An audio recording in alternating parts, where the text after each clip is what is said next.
Yo, what's going on, Dragon Ballers? Welcome back to another video. In today's video, I want to talk about the winners of the Wild Resurgence ban list. These are the decks and strategies that come away much better thanks to the hits on the upcoming ban list. Now, normally when new ban lists come out, I do videos talking about the winners and the losers of said ban list, but this time around, I think the losers are very obvious. The decks that were hit incredibly directly. So I don't think we really need to do a video going over the specific losers. Instead, I just want to do the video talking about the winners because I think there's just more to talk about there. So that being said, if you guys are new here, make sure to subscribe, hit that bell so you never miss a video. And if you want to buy any cards we talk about in today's video, or any trading cards for that matter, it does really help me out if you were to use my link in the description to TCG Player. It doesn't cost you anything extra. It is a free way to give a little bit of a kickback to the channel, and I really do appreciate it. Anyways, let's go ahead and get on into it, talking about our first set of winners, which is generally the color black. So going into set 20, I did have really high hopes for Cumber, as did a lot of other people,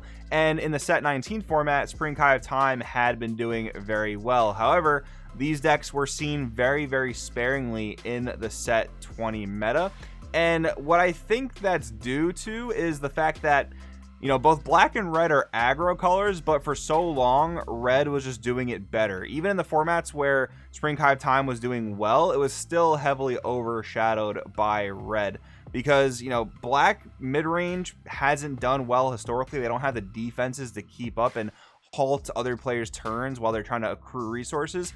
And there's only been one good black control deck in the game, right, in the form of Hachiek. So black is competing with red heavily for that aggro spot, and Sin and Gogeta were just doing it so much better than black for so long. So now that those two decks are banned, we're going to be looking at other red decks to kind of fill those roles, but also the power level, the overall ceiling of aggro has come down significantly. So I think that really does open up the door for Cumber and Spring Kai of Time to perform much better as premier aggro decks in this format, because they'll be much more on par with what the top red decks post Gogeta and Sin will be doing. I also have SSG Trunks here because it did happen to just get some new support. I also think that the Meki Kabura support is also really good. Unfortunately, can't say the same for Token Toa, but still. And I just got done talking about how black mid-range has not been very good historically, but I am willing to grant a little bit of grace here, because if the overall ceiling of red and what aggro can do has come down, that means that decks need to do a little bit less in order to stave off these crazy aggressive turns, right? So that might just leave open the door for a deck like Trunks with the new support and Machikabura with the new support to do some things. These two decks that I'm mentioning do also happen to have in archetype floodgates that can help to deal with what aggro is left. And I'm not saying this to say that aggro is completely dead. I've been testing some aggro decks in this upcoming format, and I still think that they're really good. Obviously, they're much weaker than Sin and Gogeta. That's just, again, obvious. But I do think these decks are now much better equipped to deal with what aggro will look like going into set 21. So for that reason, I think the overall color black and these archetypes in particular are definitely big winners from the ban list. Next up, we have the color green. So for a very similar reason, green is definitely a big winner on the ban list, because red was always its toughest matchup. Green's best floodgate for the longest time was Dormant Potential Unleashed, and that card was just terrible against red because unfortunately red goes tall and wide. So even though Dormant technically stops decks that go wide, you would still like activate Dormant in response to a 30k swing, and you'd pitch two cards and you wouldn't even have negated the attack, right? Which was a really big problem. So now that red has come down a lot in power, I do think green has a little bit of room to breathe. However, I do think the red matchup and the aggro matchup in general, maybe even black for that case, is going to be pretty tough for green, except for green sand decks that can play Uneasing Rage going into set 21. That is a really good floodgate for green sand decks. However, you only get the max value out of it if you are playing the SS Gohan Results of Fatherly Training deck.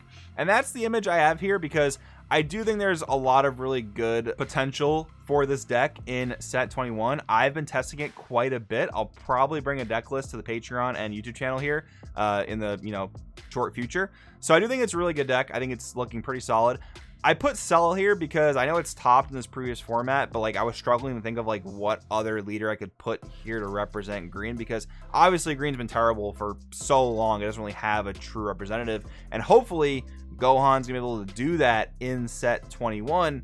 but I think it's only really going to be due to the fact that red was brought down significantly in power level. If Sin and Gogeta were still around, I don't think Gohan would have a chance, to be honest. Those are my honest thoughts, having now tested the deck myself. But I do think with the reduced power level of aggro in the format, I do think Gohan has a much better chance than it did previously. I do kind of think it might be the only green deck that has a chance of being meta, but I mean, time remains to be seen on that one. There might be some other ones that pop up here and there. But yeah, green overall, definitely a winner, thanks to the big hits to red. Next up, we have the color blue. So not necessarily the color blue is a winner of the ban list, because obviously one of the best blue decks was hit in the form of Gamma.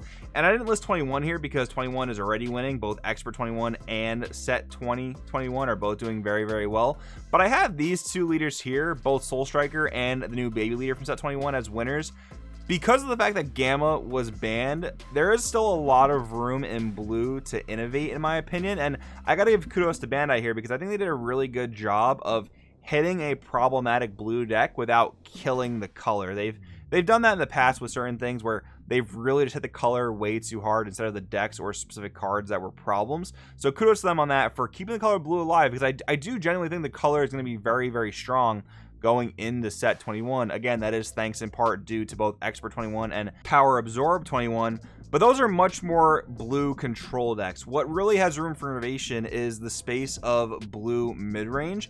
And that's why I have Soul Striker here, because Soul Striker has been somewhat successful in Set 20. Not nearly as successful as Gamma or 21, but it's still been in top cuts, right? So I think there's still a lot of room for that leader to play around with. And Baby is another deck that I've been experimenting with in Set 21 testing, and I've been liking it quite a bit. I talked about how much I liked the archetype and the cards within it in the archetype overview video, and after playing it, I'm still impressed. Now, I will say Baby is much more of an aggressive deck than I originally thought it was, so I probably would classify Baby as aggro, but I mean, at the end of the day, it's still blue. You've got the great defensive tools like D-Magic, like Sensu Bean, like Android 17 defending friends, so you could very easily classify it or even modify it to be a bit more mid-rangey. And for that reason, I think that Baby and Soul Striker are going to be in a somewhat similar class where they want to be faster than the super late game blue decks like the 21s of the world. And now that Gamma's gone, there's going to be way more of a clear line between what is a blue control deck and what is a blue mid-range deck, because Gamma was able to do both. Gamma was able to fully tap out, put out as much pressure as possible, and then just get 3 free energy back. Now the blue mid-range decks are not really going to be able to do that.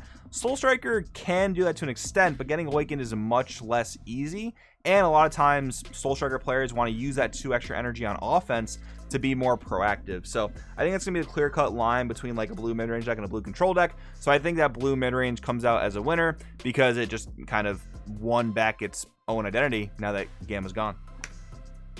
Next up, we have a few red decks to talk about. I think the Android 13, Pan, and Goku U7 are big winners off this ban list because of the hits of Sin and Gogeta. These decks, while they were always really, really good in terms of like what my standards are for a Dragon Ball Super deck to compete, they were of course overshadowed by Sin and Gogeta. So these are 3 decks that I do expect to step up rather big time now that those 2 problems are gone. What's really cool too though is I think there's a lot of room for innovation within the color red and the form of aggro, because Sin and Gogeta overshadowed so much, but everything else in the red pool was so much closer together within power levels. So I think there are more decks to look at as well. I think that even the Set 21 decks, both the Garlic Jr. and the Powerful Goku deck, are also pretty solid contenders when compared to these 3. So yeah, big winner for the general color red and those of you that love these decks, because I know that these decks in particular have their own kind of cult followings. U7 Goku's one too that I really always thought like, wow, this deck didn't receive any direct hits. Why is no one playing it? And the answer was it was overshadowed. I do think this is a deck that can easily come back into the limelight alongside Pan and 13 in this upcoming format. Now, I am unfortunately sad to report that Bulma is also a winner of the Set 21 Wild Resurgence ban list, because one of the best checks to Bulma was actually SS4 Gogeta triumphant together, because you're able to attack into all the blockers, not proc their bunny girl, and they couldn't really do anything about the SS4 Gogeta coming down. So yeah, unfortunately, Bulma gets a lot more room to breathe. Not that I ever expect this deck to pick up in popularity, because even when it's won regionals, people just haven't played it, but it's still extremely annoying. I hate it. I think it's extremely unbalanced.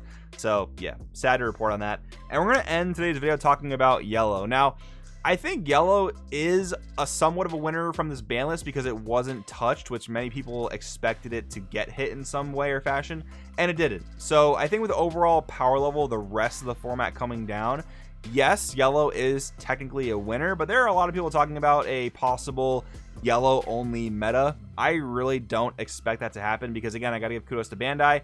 They did a good job of hitting these colors without absolutely killing them. I think red is still going to be a good aggro force in the format, and blue is of course still going to be very good in the form of the 21s and maybe some of the other decks I talked about earlier.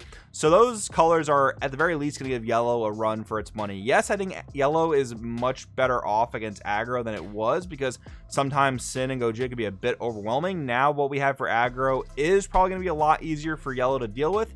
However, you've got green potentially coming into the format, which hand control does do well against a lot of these mid-range control decks, so that will be a factor remaining to be seen. And I think the blue decks are still going to do fine against the yellow decks in their current state, so I'm not really worried about yellow being overly dominant or anything like that. So those are my thoughts in general, guys. Of course, I'd love to know what you guys think in the comments. Thanks so much for watching, and I'll see you in the next one.